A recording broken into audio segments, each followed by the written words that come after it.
মানুষ অন্যের সম্পদ দখল করে হাত দিয়ে, অত্যাচার করে হাত দিয়ে, দুর্নীতি করে হাত দিয়ে, চুরি করে হাত দিয়ে, রাষ্ট্রের টাকা আত্মসাৎ করে হাত দিয়ে, ইসলামের বিরুদ্ধে আইন লেখে হাত দিয়ে, নবী করিম সাল্লাল্লাহু আলাইহি ওয়াসাল্লামকে কটূক্তি করে হাত দিয়ে, আমরা পরিষ্কার ভাষায় বলতে চাই, বাংলার জমিনে কেউ যদি তার হাত দিয়ে আমার নবী কামলিওয়ালাকে আঘাত করে, তার হাত ভেঙে টুকরা টুকরা করে দিব ইনশাআল্লাহ।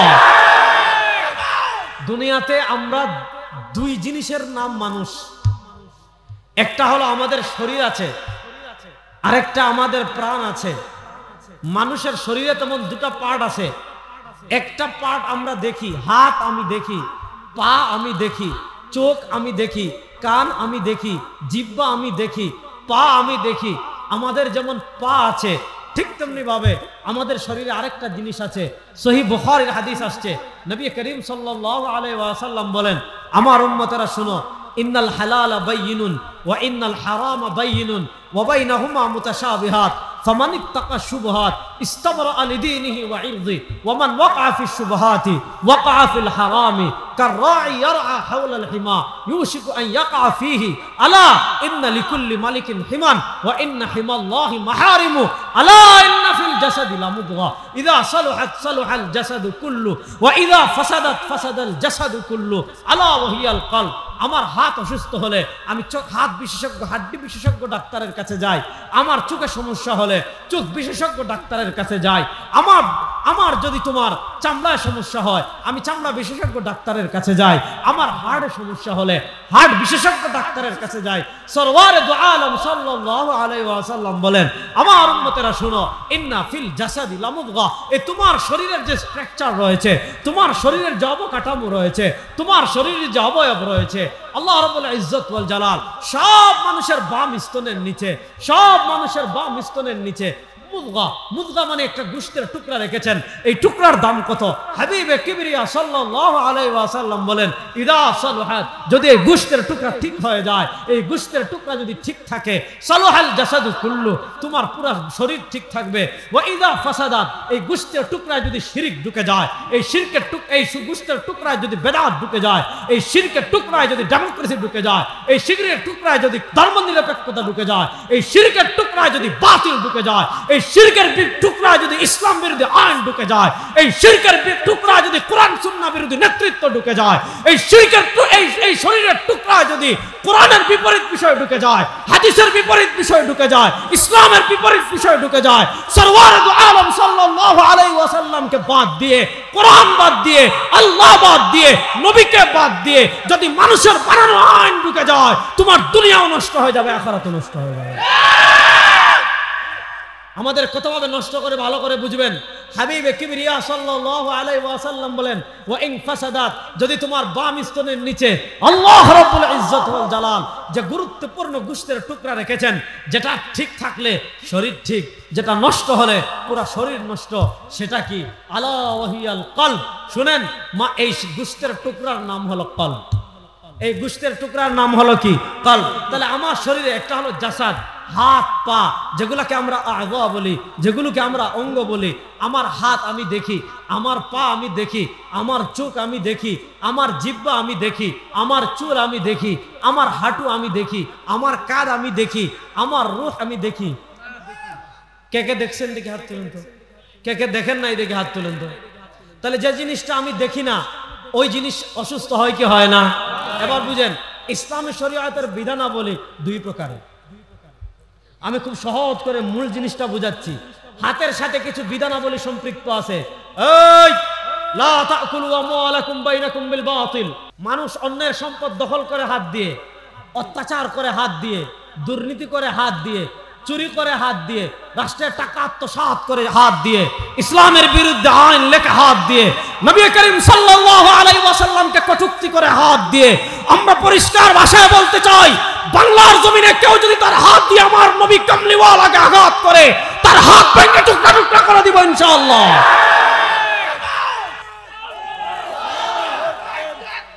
আল্লাহু আকবার, হুশিয়ার সাবধান, হুশিয়ার সাবধান। আল্লাহু আকবার। মানুষ কিছু বিধান আছে আল্লাহ বলেছেন জুলুম করিস না, জুলুম করে হাত দিয়ে। আল্লাহ বলে ঘুষ দুর্নীতি করিস না, দুর্নীতি করে হাত দিয়ে। তুই অন্যায়ভাবে কাউকে সাহায্য করিস না, করে হাত দিয়ে। হাতের সাথে কিছু সম্পৃক্ত বিধানাবলী আছে, চোখের সাথে সম্পৃক্ত কিছু বিধানাবলী আছে। হারাম জিনিস থাকাইস না, বেগানা নারী দেখিস না, অশ্লীল সিনেমা দেখিস না। আবার কিছু বিধানাবলী আছে পায়ের সাথে সম্পৃক্ত। পায়ের বিধানাবলী যেমন আমরা শিখি, হাতের বিধানাবলী আমরা যেমন শিখি, চোখের বিধানাবলী আমরা যেমন শিখি। হাতের বিধানাবলী শেখার জন্য উস্তাদ লাগে, চোখের বিধানাবলী শেখার জন্য উস্তাদ লাগে, পায়ের বিধানাবলী শেখার জন্য উস্তাদ লাগে। অঙ্গ প্রত্যঙ্গের সাথে সম্পৃক্ত বিধানাবলী শেখার যেমন উস্তাদ আছে, ঠিক তেমনি ভাবে ইসলামী শরিয়া কিছু বিধানাবলী আছে, এগুলার সম্পর্ক হাতের সাথে নাই, এগুলার সম্পর্ক পায়ের সাথে নাই, এগুলার সম্পর্ক চোখের সাথে নাই, এগুলার সম্পর্ক অঙ্গ প্রত্যঙ্গের সাথে নাই, এগুলার সম্পর্ক হলো কলবের সাথে। আল্লাহ বলে অহংকার করিস না, অহংকার করে মানুষ কলব দিয়ে। আল্লাহ বলে ঘৃণা করিস না, ঘৃণা করে মানুষ কলব দিয়ে। আল্লাহ বলে লোভ করিস না, লোভ করে মানুষ কলব দিয়ে। আল্লাহ বলে অন্য মুসলমানের প্রতি বিদ্বেষ রাখিস না, বিদ্বেষ রাখে মানুষ কলব দিয়ে। বুঝেন, মানুষের অঙ্গ প্রত্যঙ্গ অসুস্থ হলে আপনি ডাক্তারের কাছে যান, কলবের চিকিৎসা আছে। কলব অসুস্থ হয় অহংকার দ্বারা, কলব অসুস্থ হয় শিরিক দ্বারা, কলব অসুস্থ হয় কুফর দ্বারা, কলব অসুস্থ হয় অহংকার দ্বারা, লোভ দ্বারা, লালসা দ্বারা। এবার প্রশ্ন হলো, কলবের চিকিৎসা ঢাকা বিশ্ববিদ্যালয়ে গেলে পাবেন না, কলবের চিকিৎসা ভারতে পাবেন না, মাদ্রাজে পাবেন না, হায়দ্রাবাদে পাবেন না, চেন্নাইয়ে পাবেন না, আমেরিকায় পাবেন না। কলবের চিকিৎসার এক নম্বর চিকিৎসক কে ছিলেন? এক নম্বর চিকিৎসক কে ছিলেন? আল্লাহ বলেন, লাকাদ মান্নাল্লাহু আলাল মুমিনিনা ইয বা'আথা ফীহিম রাসূলাম মিন আনফুসিহিম ইয়াতলু আলাইহিম আয়াতিহি ওয়া ইউযাক্কিহিম ওয়া ইউআল্লিমুহুমুল কিতাবা ওয়াল হিকমা। আইয়ামে জাহিলিয়াতের কাফেররা অসুস্থ হয়ে গিয়েছিল, শিরক করে, কুফর করে, নেফাকি করে, অত্যাচার করে, সুদ খেয়ে, ঘুষ খেয়ে, দুর্নীতি করে, গরিবের মাল আত্মসাৎ করে, অহংকার করে। আল্লাহ তাদের চিকিৎসক বানিয়ে পাঠিয়েছিলেন সরওয়ারে দু আলম সাল্লাল্লাহু আলাইহি ওয়াসাল্লামকে। ও মুমিন শেরপুরের মুসলমান, আমি আপনার কাছে জানতে চাই, আমার হাবিবে কিবরিয়া দুনিয়াতে যে কয়েকটা মিশন নিয়ে এসেছিলেন, এর ভিতর একটা মিশন ছিল তাসকিয়া তথা আত্মার চিকিৎসা, তাসকিয়া তথা রূহের চিকিৎসা। নবী দুনিয়া থেকে যাওয়ার সাথে সাথে এটা বন্ধ হয়ে গেছে না। আল্লাহর নবী যেসব কয়েকটা মিশন নিয়ে এসেছেন, কিয়ামত পর্যন্ত সবগুলা মিশন থাকবে কি থাকবে না? তাহলে আল্লাহ নবী সাল্লাল্লাহু আলাইহি ওয়াসাল্লামের একটা গুরুত্বপূর্ণ মিশন ছিল তাজকিয়া। বলেন কি ছিল? আপনারা আমার কথা বুঝবেন? তাহলে বলেন, আল্লাহ নবী সাল্লাল্লাহু আলাইহি ওয়াসাল্লামের একটা মিশন ছিল তাজকিয়া। দেখেন, আমাদের জাতির পিতা ইব্রাহিম, মিল্লাত আবিকুম ইব্রাহিম হুয়া সাম্মাকুমুল মুসলিমিন। আমাদের জাতির পিতা ইব্রাহিম কাবা ঘর নির্মাণ করেছেন। কাবা ঘর নির্মাণ করার পর আল্লাহর কাছে দোয়া করছেন, রব্বানা, আয় আমাদের রব, ওয়াবআস ফীহিম রাসূলাম মিনহুম। আল্লাহ তাদের মধ্য থেকে একজন রাসূল পাঠান তো। কি করবেন? ইয়াতলু আলাইহিম আয়াতিক, আপনার আয়াত তিলাওয়াত করে শোনাবেন। ওয়া ইউযাক্কিহিম, এই মক্কার কাফেররা শিরক করে, কুফর করে, অত্যাচার করে, জুলুম করে, সন্ত্রাসী করে, চাঁদাবাজি করে, অহংকারের কারণে এদের অন্তর অন্ধকার হয়ে যাবে। আল্লাহ মক্কায় এমন একজন চিকিৎসক পাঠান, যিনি তাদের কলবকে ইসলামের আলোয় আলোকিত করে দিবেন। আমার নবীর তাজকিয়ার মিশন দুনিয়াতে চলছে কি চলবে না? এই আমরা আমাদের কলবের আত্মশুদ্ধির জন্য যাদের কাছে যাই, এদেরকে আমরা বলি পীর। আচ্ছা বলেন, আপনি কি এমন ডাক্তারের কাছে যাবেন যে ডাক্তার নিজে ডাক্তারই জানে না? এটা ডাক্তার না ভণ্ড? বাহ্যিক অঙ্গ প্রত্যঙ্গের কাছে যেমন ভণ্ড ডাক্তার আছে, বর্তমানে আমাদের সমাজে এমন আছে যে নিজের আত্মশুদ্ধি নাই, নিজে পর্দা করে না, নিজে নামাজ পড়ে না, নিজে জুকা রাখে না, নিজে যাকাত দেয় না, নিজে হজ করে না, নিজের ভিতর শরীয়ত নাই, যে নিজের ভিতর মুস্তাফা কামলিওয়ালা সাল্লাল্লাহু আলাইহি ওয়াসাল্লামের আদর্শ যার ভিতর না থাকবে, ইলাউ কালিমাতিল্লাহ, আল্লাহর জমিনে আল্লাহর দ্বীন বিজয় মেহনত যারা না করবে, আয়ানকুসুদ্দিন ওয়া আনা হাইয়ুন। হযরত আবু বকর বলেছিলেন, আমি আবু বকর জীবিত থাকব, ইসলামকে কেউ বাদ দিবে, ইসলামের প্রয়োজনে, রাসূলের সম্মান রক্ষার্থে, দ্বীন বিজয়ের জন্য, ইসলামের আদর্শকে প্রতিষ্ঠা করার জন্য যারা রাজপথে বের হবে না, বড় বড় মাজার করবে আর উরুস করবে, এগুলো ভণ্ড শয়তান ইবলিস ছাড়া কিচ্ছু না। কথা ভালো করে বুঝবেন। আমার নবী করিম সাল্লাল্লাহু আলাইহি ওয়াসাল্লাম দুনিয়াতে কেন আসছেন? কোরআন খুলেন, আপনি আমাকে জিজ্ঞাসা করবেন না। কথা ভালো করে বুঝবেন। আপনি আত্মশুদ্ধির জন্য এমন পীরের কাছে গেলেন যে পীরের নিজের দাড়ি নাই, আসেনি? এটা পীর না শয়তান? আরে কথা বলেন না কেন? যে দাড়ি রাখা ওয়াজিব, বলেন এক মুষ্টি দাড়ি রাখা ওয়াজিব। বড় আস্তে কইছেন এটা ওয়াজিব। আচ্ছা রাখতে না পারেন গুনাহ হচ্ছে, অন্তত বিধানটা মানেন। এক মুষ্টি দাড়ি রাখা ওয়াজিব। এখন কোন পীরের যদি দাড়ি না থাকে, আমাদের দেশে এরকম ভণ্ড আছে না নাই? Clean shave. এখন যে পীরের নিজের দাড়ি নাই, এটা পীর না শয়তান? শয়তান। পর্দা করা নফল, ফরজ। মাশাআল্লাহ, পর্দা করা ফরজ। এখন যে পীর নিজে পর্দা করে না, ওটা পীর না শয়তান? শয়তান। ভালো করে কথা বুঝবেন। আমরা পীরদের কাছে এজন্য যাই না যে পীররা আমাদেরকে জান্নাতে নেবে না। চরমনায় পীর সাহেব হুজুর সহ বলেন, বাংলাদেশের হক্কানি রব্বানি যত পীর সাহেবরা আছেন, চরমনায় পীর সাহেব 10-15 দিন আগে একসাথে ফটিকচুরি প্রোগ্রাম ছিল, সুস্পষ্ট ভাষায় বলেছেন, কবরে যাওয়ার পর কোন পীরের মুরিদ জিজ্ঞাসা করবে না, যদি তুমি আল্লাহ এবং নবীর পথে চলো তাহলেই তুমি জান্নাতে যাইবা। তাহলে আমরা পীর সাহেবদের কাছে কেন যাই? তারা জান্নাতের পথে আমাদেরকে তুলে দিবেন, পথ চলবো আমরা। এখন বাংলাদেশের কোন পীর যদি বলে আমার মুরিদ আর আমার মহিষ গরু ছাগল বহিষ নিয়ে আয়, যা ইচ্ছা, তোরা কিয়ামতের দিন প্রশ্ন করা লাগবে না, আমি তোকে জান্নাতে নিয়ে যাব, জুতা দিয়ে বেড়ে 32টা দাঁত সোজা করে ফেলবেন। এটা পীর না আপনার ইমান চোর। এরকম ইমান চোর আমাদের দেশে আছে না নাই? সুতরাং ইমান চোরদের ব্যাপারে আমরা সতর্ক থাকবো কি থাকবো না? কেন থাকবো? কয়েকটা কথা বলি, খুব মনোযোগ দিয়ে কয়েকটা কথা বুঝবেন। দুনিয়াতে আল্লাহ রাব্বুল ইজ্জত ওয়াল জালাল, খুব মনোযোগ, দুনিয়াতে আল্লাহ রাব্বুল ইজ্জত ওয়াল জালাল আমাদেরকে সবচেয়ে বড় যে নিয়ামত দিয়েছেন, ওই নিয়ামতের নাম ঈমান। বলেন ওই নিয়ামতের নাম ঈমান। বড় জোরে বলেন না ঈমান। ওই নিয়ামতের নাম ঈমান। ঈমান কত বড় নিয়ামত! ঈমান কত বড় নিয়ামত! ঈমান কত বড় নিয়ামত! নবী করিম সাল্লাল্লাহু আলাইহি ওয়াসাল্লাম বলেন, মান ক্বালা লা ইলাহা ইল্লাল্লাহ মুখলিসাম বিকলবি, আমার কোন উম্মাহ যদি তার অন্তরে আল্লাহকে স্বীকার করে, তার অন্তর দ্বারা আল্লাহকে বিশ্বাস করে, যদি একবার পড়ে লা ইলাহা, জোরে বলেন না লা ইলাহা, একটু জোর দেন না লা ইলাহা, লা ইলাহা, আরে জোরে বলেন। যদি মনে করেন দলিল লাগবে আমার কাছে আসেন, যদি মনে করেন দলিল পাচ্ছেন না বা কেউ মনে করে দলিল নাই, তাহলে দলিল লাগতে রেজাউল করিম আবরারের কাছে আসবেন, দলিল দিয়ে একেবারে কবর দিয়ে দিবেন। তাহলে বলেন যে জীবনে একবার পড়বে লা ইলাহা ইল্লাল্লাহ, নবী বলেন দাখালাল জান্নাহ, একদিন না একদিন সে জান্নাতে প্রবেশ করবে। এবার বুঝেন যে কথাটা বুঝলাম, বুঝাতে চাচ্ছি, ঈমানের অনেক দাম। কত দাম? নবী করিম সাল্লাল্লাহু আলাইহি ওয়াসাল্লাম বলেন, মান কানা ফি কলবিহি মিসকাল হাববাতিন মিন খারদালিন মিন ঈমান। আপনাদের এলাকায় সরিষা চাষ করেনি? সরিষার দানা অনেক ছোট না? অনেক ছোট। নবী করিম সাল্লাল্লাহু আলাইহি ওয়াসাল্লাম বলেন, আমার কোন উম্মত যদি কবরে আসে, কতটুকু ঈমান নিয়ে? পাহাড় পরিমাণ ঈমান না, বিশাল পর্বত সম পরিমাণ ঈমান না। নবী বলেন, মান কানা ফি কলবিহি মিসকাল হাববাতিন মিন খারদালিন মিন ঈমান, আমার কোন উম্মত, এতিম উম্মত যদি কবরে আসে, যার অন্তরে সরষের দানা পরিমাণ ঈমান থাকবে, হাবিব বলেন যদি সে হাসরের মাঠে বিচারের পর জাহান্নামী হয়েও যায়, যদি সে কবরের সওয়াল জবাবের পর জাহান্নামী হয়েও যায়, নবী বলেন মান কানা ফি কলবিহি মিসকাল হাববাতিন মিন খারদালিন মিন ঈমান, আমার কোন এতিম উম্মতের অন্তরে যদি সরষের দানা পরিমাণ ঈমান থাকে, সরষের দানা পরিমাণ ঈমান নিয়ে সে কবরে আসে, বিচারের পর সে যদি জাহান্নামী হয়েও যায়, আমি নবী স্পেশাল সুপারিশ করে তাকে জান্নাতে নিয়ে আসবো। সুবহানাল্লাহ।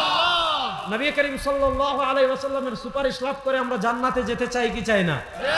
কারা কারা চাই দেখে একটু হাত তুলুন। আল্লাহ নবী সাল্লাল্লাহু সুপারিশ লাভ করে আমরা জান্নাতে যেতে চাই কি চাই না? তাহলে নবীর সুপারিশ লাভ করতে হলে নবীকে সহ জান্নাতে যাবেন না নবীকে বাদ দিয়ে? এবার নবীর সুপারিশ লাভ করতে হলে নবীর আদর্শ মানা লাগবে না? আরো আসতে বলে হাত নামান। এবার শুনেন আল্লাহ নবীকে দুনিয়াতে কেন পাঠিয়েছেন শুনেন। আমি বলেছিলাম যে আমাকে জিজ্ঞাসা করবেন না, আমার কথা আপনি না, যে হুজুর তো মুজাহিদ কমিটির সর্বদাই মাহফিলে আসছে, উনাদের কথা আমি কেন শুনবো? আমার কথা শোনার দরকার নেই। আল্লাহ তার নবীকে কেন পাঠিয়েছেন? অনেকগুলো উদ্দেশ্যের ভিতর একটা গুরুত্বপূর্ণ উদ্দেশ্য। আপনি কোরআনকে জিজ্ঞাসা করেন, কোরআন জবাব দিবে হুয়াল্লাযী আরসালা রাসূলাহু বিল হুদা, মনোযোগ, হুয়াল্লাযী আরসালা রাসূলাহু বিল হুদা ওয়া দীনিল হাক্কি লিইয়ুযহিরাহু আলা দ্বীনি কুল্লি।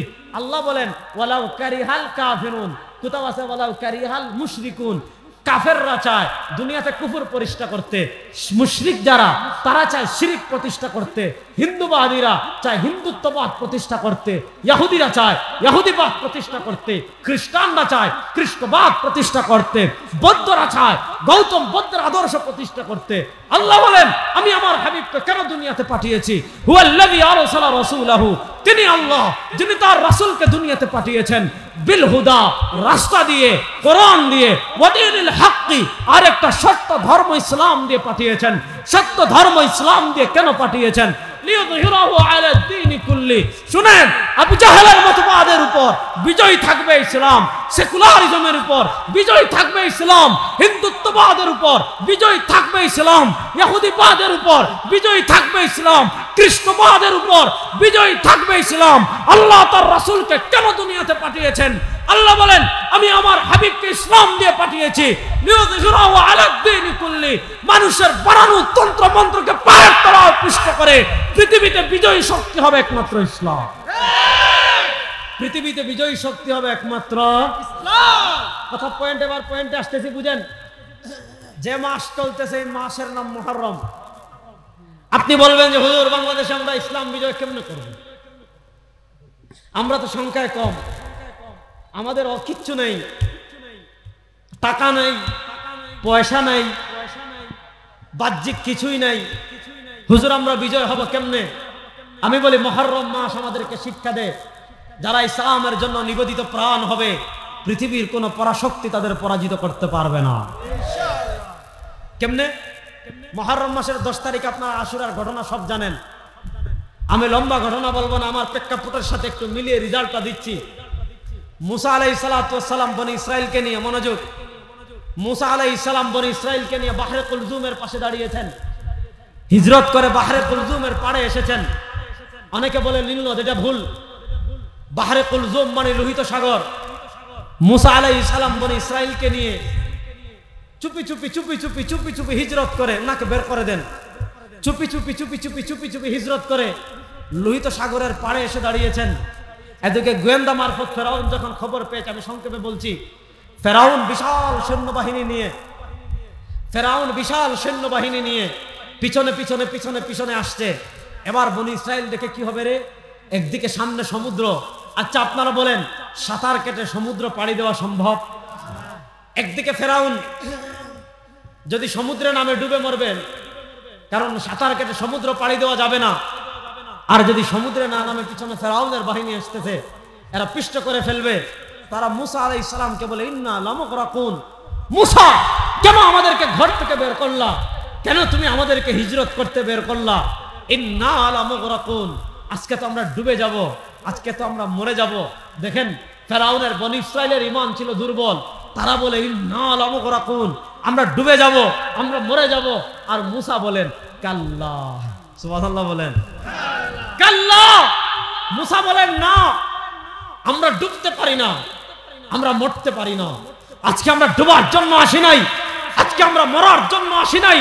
ইন্না মাইয়া রাব্বি সায়াহদিন। তিনি বলেন ও ফেরাউন, বনি ইসরাইল শোনো, ফেরাউনের সৈন্য থাকতে পারে, ফেরাউনের রাষ্ট্র থাকতে পারে, ফেরাউনের ক্ষমতা থাকতে পারে, ফেরাউনের অস্ত্র থাকতে পারে, ফেরাউনের বাহিনী থাকতে পারে।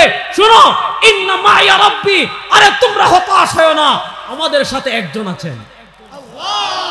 বলেন না, আমাদের সাথে একজন আছেন, তিনি কে? ইন্না মাইয়া রাব্বি সায়াহদিন। মুসা বলেন পেরেশান হয়ো না, পেরেশান হয়ো না, ইন্না মাইয়া রাব্বি সায়াহদিন।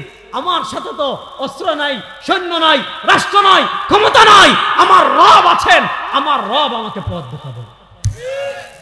দেখেন বান্দার ইয়াকিন আল্লাহর উপর যত দৃঢ় হবে, বান্দার ইয়াকিন আল্লাহর উপর যত দৃঢ় হবে, আল্লাহর সাহায্য তত নিকটবর্তী হবে। আল্লাহ বলেন মুসা একটু লাঠি দিয়ে আঘাত করো তো সমুদ্রে। ঘটনা জানেন, লোহিত সাগরে আঘাত করেছেন। বনি ইসরাইলের 12টা গোত্র ছিল, আল্লাহ 12টা গোত্রের জন্য সমুদ্রে 12টা রাস্তা তৈরি করে দিয়েছেন। এবার বলেন যে আল্লাহ লোহিত সাগর ছিন্ন করে মুহূর্তের ভিতর 12টা রাস্তা তৈরি করে বনি ইসরাইলকে পার করে দিয়েছিলেন, সেই আল্লাহ আছেন না নাই? শেরপুরের মুসলমান বড় আস্তে বলেন, হাত তুলে বলেন আছেন না নাই? এবার যদি আমরা মুসার মতো আল্লাহর জন্য আল্লাহর জন্য নিজের জীবনকে কুরবান করতে পারি, আল্লাহর নামের কসম করে বলি, আমাদেরকে পরাজিত করবে পৃথিবীতে এমন কোন পরাশক্তি নাই। আমরা যদি আজকে আল্লাহর জন্য নিজের জীবনকে উৎসর্গ করতে পারি, আজ হোক কাল হোক, বাংলাদেশে ইসলাম বিজয় হবে হবে ইনশাআল্লাহ। ইসলামকে কেউ আটকে রাখতে পারবে না ইনশাআল্লাহ। বাংলাদেশে ইসলাম বিজয় করতে আমরা চাই কি চাই না? কারা কারা চাই? নারায়ে তাকবীর, নারায়ে তাকবীর। বাংলাদেশের দিন বিজয় হোক আমরা চাই কি চাই না?